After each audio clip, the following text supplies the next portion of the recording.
अक्टूबर 2015 CIA headquarter Virginia. John Brennan को एक unknown number से कॉल आती है। कॉल करने वाला कोई बच्चा मालूम होता है जिसने जॉन को बताया कि उसने CIA के सारे सिस्टम को हैक कर लिया है। इस कॉल को प्रैंक कॉल समझा जाता अगर ये किसी आम इंसान को की जाती, लेकिन जॉन ब्रेनन उस वक्त दुनिया की सबसे पावरफुल इंटेलिजेंस एजेंसी CIA के डायरेक्टर थे, जिनको फोन करना तो दूर की बात, उनका पर्सनल मोबाइल नंबर जानना भी एक बहुत बड़ी बात है। ये कहानी है उन दो बच्चों की जिन्होंने CIA के सारे सिस्टम को हैक करके अमेरिका जैसी सुपर पावर को तिगनी का नाच नचा दिया था। वो बच्चे कौन थे और उन्होंने क्यों और कैसे ये कारनामा अंजाम दिया था। ज़ेम टीवी की वीडियोस में एक बार फिर से खुशामदीद। नाजरीन, जब कॉलर से उसकी डिमांड पूछी जाती है तो वो कहता है कि अमेरिका मिडिल ईस्ट खसूसन फ़लस्तीन में हमले बंद करे और दुनिया को पुरअमन रहने दे। उसकी फ़ोन कॉल से पहले ही CIA को मालूम पड़ चुका था कि उनका सिस्टम हैक हो चुका है। ये हैकिंग CIA समेत अमेरिका को क्या नुकसान पहुंचा रही थी, इसका आइडिया आपको वीडियो में आगे चल के हो जाएगा। कॉल बंद होते ही पूरी अमेरिकन गवर्नमेंट और CIA हरकत में आ गई, और क्योंकि एक बच्चे ने इतनी बड़ी इंटेलिजेंस एजेंसी को हैक किया था तो ये CIA के लिए काफी शर्म का मकाम था। आपको यहाँ बताते चलें कि CIA के एजेंट्स सिर्फ इसी में अपनी हार मानते हैं अगर उनकी सिर्फ आइडेंटिटी डिस्क्लोज हो जाए। यहाँ तक कि लैंगली वर्जीनिया में CIA हेडक्वार्टर्स के अंदर स्टारबक्स की एक ब्रांच है जो ऑफिसर्स को जिन कप्स में कॉफी देते हैं उन पर कोई लोगो नहीं होता और ना ही किसी एजेंट का नाम लिखा होता है। उसकी वजह यह है कि उन कप्स को ट्रेस करके एजेंट्स तक ना पहुंचा जा सके। अब आप आइडिया लगा लें कि जो CIA छोटी छोटी चीजों में इतनी एहतियात करती है, उसके लिए उनका सिस्टम हैक हो जाना कितनी बड़ी बात होगी। इन्वेस्टिगेशन स्टार्ट हुई तो मालूम पड़ा कि ये कॉल अमेरिका से मीलों दूर इंग्लैंड के शहर लेस्टरशायर से एक 15 साल के बच्चे ने की थी। ये बच्चा खुद को क्रैका कहता था और उसने एक हैकिंग कम्युनिटी बना रखी थी जिसका नाम क्रैकास विद एटीट्यूड था। पर इसने CIA को हैक कैसे और क्यों किया था, इसके बारे में जानने के लिए हमें थोड़ा और पीछे 2008 में जाना पड़ेगा, जहां से कहानी की शुरुआत होती है। 2008 में अमेरिका की स्टेट वर्जीनिया में एक दूसरा लड़का था जिसकी पहचान डिफॉल्ट के नाम से होती है, और ये वीडियो गेम्स का बहुत शौकीन था। उसने वीडियो गेम्स में जीतने के लिए गेम्स की प्रोग्रामिंग में घुसकर कुछ चेंजेस करना शुरू कर दी। वो ऑनलाइन गेम्स जैसा कि काउंटर स्ट्राइक को अपने हिसाब से तब्दील करता और उसके रूल्स को चेंज करके बड़ी आसानी से गेम जीत जाता था, यानी कि वो चीट्स बनाता था। वो चीज़ों को अपने हिसाब से चलाने लगा और ये सब कुछ उसने इंटरनेट से ही सीखा था। डिफॉल्ट नामी लड़के को इस सब की इंस्पिरेशन एनोनिमस नामी हैकिंग ग्रुप से मिली थी, जो कि 2008 में काफ़ी फेमस हो चुका था। एनोनिमस ग्रुप उस वक्त अक्सर न्यूज़ की हेडलाइंस बना देता था। ये ग्रुप अपनी आवाज़ उठाने के लिए बड़ी बड़ी वेबसाइट्स हैक करता और उन पर अपनी मर्जी का मैसेज लिख देता था। ये सब कुछ देखकर डिफॉल्ट एनोनिमस से काफ़ी इम्प्रेस हुआ और फिर उसने भी हैकिंग की दुनिया में कदम बढ़ाना शुरू कर दिए। डिफॉल्ट ने आहिस्ता आहिस्ता छोटी मोटी वेबसाइट्स हैक करना शुरू कर दी, लेकिन वो कुछ बड़ा करना चाहता था जिसके लिए उसको भी किसी हैकिंग ग्रुप की ज़रूरत थी। लिहाजा डिफॉल्ट एनॉनसेक नाम के एक हैकिंग ग्रुप में शामिल हो गया। ये ग्रुप पहले भी कई वेबसाइट्स हैक कर चुका था, लेकिन ये हैकिंग ज़्यादातर पॉलिटिकल पर्पस के लिए की जाती थी। एनॉनसेक ग्रुप बॉटनेट का इस्तेमाल करता था, यानी वो इंटरनेट पर वायरस बनाकर फैलाते थे और जिस भी कंप्यूटर में वो वायरस जाता वो एनॉनसेक के कंट्रोल में आ जाता था। वो तमाम कंप्यूटर्स जिनमें वायरस होता है उसको बॉट, जबकि कंप्यूटर्स के इस पूरे नेटवर्क को बॉटनेट कहते हैं। क्योंकि एनॉनसेक का मेंबर होने की वजह से डिफॉल्ट के पास भी इस बॉटनेट का एक्सेस था, और उसने देखा कि इस बॉटनेट में एक कंप्यूटर ऐसा है जो कनाडा के एक मेडिकल कॉलेज का था। डिफॉल्ट ने उस कंप्यूटर पर थोड़ी सी मेहनत की और उस मेडिकल कॉलेज के फाइनेंशियल रिकॉर्ड्स तक रसाई हासिल कर ली। उसने देखा कि स्कूल ने $9 मिलियन से ज्यादा की रकम स्टूडेंट से अभी वसूल करनी थी, और ये सारे रिकॉर्ड्स अब डिफॉल्ट के पास आ चुके थे, जो कि उसने कॉलेज के कंप्यूटर से डिलीट कर दिए। डिफॉल्ट की पहली हैकिंग कामयाब हो चुकी थी। इसकी वजह से मेडिकल कॉलेज का सारा निज़ाम धर्म भरम हो गया। ये पहली हैकिंग तो इसने शरारत में की थी, लेकिन अगली हैकिंग गुस्से में की गई। 2014 में डेनमार्क की गवर्नमेंट ने एक शर्मनाक लॉ पास किया जिसके मुताबिक जानवरों के साथ जिनसी ज्यादती की जा सकती है। ये खबर पूरी दुनिया में एनिमल राइट एक्टिविस्ट को बहुत बुरी लगी। डिफॉल्ट के पास खुद भी एक कुत्ता था जिसको वो बहुत प्यार करता था। लिहाजा डिफॉल्ट ने गुस्से में आकर अपने ग्रुप के साथ मिलकर डेनमार्क की ऑफिशियल वेबसाइट को हैक किया और उस पर बड़ा बड़ा लिख दिया कि क्या आप जानते हैं कि आपकी सरकार जानवरों से ज्यादती की इजाजत देती है। ना सिर्फ इतना बल्कि डिफॉल्ट ने बॉटनेट का इस्तेमाल करके इस लॉ के फेवर में जितनी भी वेबसाइट्स बनाई गई थीं उन पर अटैक करके उनको भी बंद कर दिया। डेनमार्क की ऑफिशियल वेबसाइट हैक होने की वजह से ये बात फैल गई और पूरी दुनिया में डेनमार्क के इस कदम की मजम्मत होने लगी। लोग डेनमार्क को बुरा भला कहने लगे। आखिरकार डेनमार्क की सरकार ये प्रेशर बर्दाश्त ना कर पाई और अगले ही साल उनको ये फैसला वापस लेना पड़ा। डिफॉल्ट अपने मकसद में पहली बार कामयाब हो चुका था, पर लोग इसका क्रेडिट अनोनिमस ग्रुप को देने लगे क्योंकि उस वक्त यही हैकिंग ग्रुप हेडलाइंस बनाता था।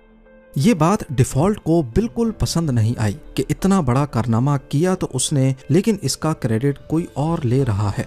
लेकिन उसने हिम्मत नहीं हारी और अपना काम जारी रखा। दूसरे हैकर्स की तरह डिफॉल्ट भी अपनी आइडेंटिटी डिस्क्लोज नहीं करता था। उसको मालूम था कि हैकिंग की वजह से अगर कभी वो ट्रेस हो गया तो इसका अंजाम काफी भयानक हो सकता है। वो नॉर्मली अपने घर का वाईफाई इस्तेमाल नहीं करता था, बल्कि उसने एक सैटेलाइट कनेक्शन खरीद रखा था जिसको उसने अपने घर से काफी दूर इंस्टॉल किया हुआ था और वहां से अपने घर तक एक प्राइवेट नेटवर्क के जरिए वो इंटरनेट इस्तेमाल करता था। उसका कंप्यूटर भी काफी सिक्योर था, यहाँ तक कि इस सिक्योरिटी की वजह से उसका कंप्यूटर ऑन होने में 30 मिनट लगा था। मगर अपनी प्राइवेसी की खातिर उसको इतना इंतजार करने में कोई मसला नहीं था। खैर, अभी तक आपने इस कहानी के सिर्फ 2 कैरेक्टर्स के बारे में जाना है। एक है क्रैका जो कि इंग्लैंड और दूसरा डिफॉल्ट जो यूएसए में रहता था। 2013 से पहले ये एक दूसरे को नहीं जानते थे, पर एक वाकया हुआ जिसकी वजह से ये दोनों एक हो गए। Edward Joseph Snowden National Security Agency में as a computer intelligence consultant थे। एक अमेरिकन गवर्नमेंट के प्रोजेक्ट पे काम करते समय इनको ये मालूम हो गया कि CIA हर इंटरनेट यूजर का डाटा और उसकी प्राइवेट इंफॉर्मेशन अपने पास राजदारी से रखती है और फिर उसे अपने मकासद के लिए इस्तेमाल करती है, जबकि यूजर को इस बात का इल्म नहीं होता। एडवर्ड CIA के इस राज से पर्दा उठाना चाहते थे, मगर दूसरी तरफ उनको ये डर भी था कि अमेरिका में रहते हुए ये काम नहीं किया जा सकता।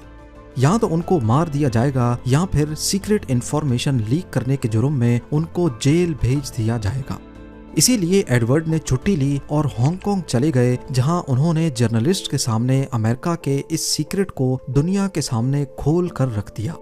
ये खबर लीक होते ही पूरी दुनिया में तहलका मच गया। लोगों में गुस्सा पाया जाने लगा कि उनका डाटा उनकी परमिशन के बगैर इस्तेमाल हो रहा है और उनकी नकलो हरकत पर पल पल नजर रखी जा रही है।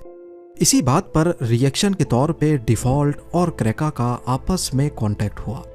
दोनों ने अमेरिकन गवर्नमेंट और CIA को सबक सिखाने का फैसला कर लिया। वो CIA को एहसास दिलाना चाहते थे कि लोगों की पर्सनल इंफॉर्मेशन जब लीक होती है तो कैसा महसूस होता है। क्रैका और डिफॉल्ट का मकसद एक था। डिफॉल्ट अपनी आवाम की प्राइवेसी खत्म करने पर USA से बदला लेना चाहता था, जबकि क्रैका गाजा पर किए जाने वाले हमलों का बदला लेना चाहता था।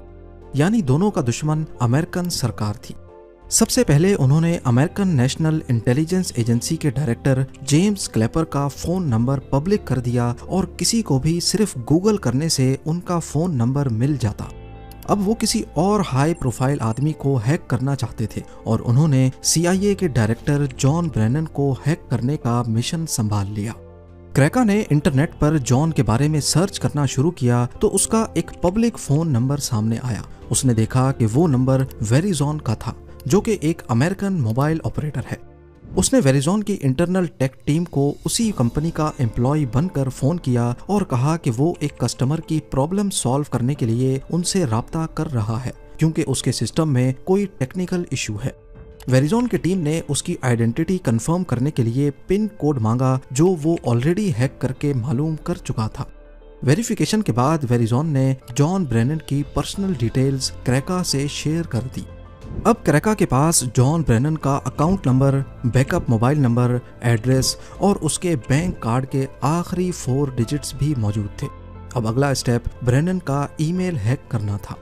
उसने मालूम किया कि ब्रेनन याहू या जीमेल के बजाय AOL नामी कंपनी का ईमेल इस्तेमाल करता है। उसने AOL सपोर्ट टीम को कॉल किया और कहा कि मैं अपना पासवर्ड भूल गया हूँ, उसको रीसेट करवाना है। AOL के सपोर्ट मेंबर ने कंफर्म करने के लिए बैंक कार्ड के आखिरी 4 डिजिट्स पूछे जो क्रेका के पास पहले से मौजूद थे। इस तरह क्रेका ने फौरन उसके ईमेल एड्रेस का एक्सेस पा लिया। अब CIA के डायरेक्टर का पर्सनल ईमेल अकाउंट क्रेका के पास था। उसने जॉन ब्रेनन का प्राइवेट ईमेल खोला जिसमें सारे इंपॉर्टेंट और टॉप सीक्रेट डॉक्यूमेंट्स मौजूद थे। दूसरे CIA ऑफिसर्स का डाटा, उनके सोशल सिक्योरिटी नंबर्स और गवर्नमेंट से मिलने वाली इंस्ट्रक्शंस। तब तक ब्रेनन को भी खबर हो चुकी थी कि उसका ईमेल अकाउंट हैक हो चुका है और उसने फौरन अपना अकाउंट बंद करवा दिया। मगर अब काफी देर हो चुकी थी क्योंकि क्रेका ये सारा डाटा अपने पास डाउनलोड कर चुका था। क्रेका ने एक एक करके सारे ऑफिशियल डॉक्यूमेंट्स पब्लिक करना शुरू कर दिए, जिससे पूरे अमेरिका में एक कोहराम मच गया।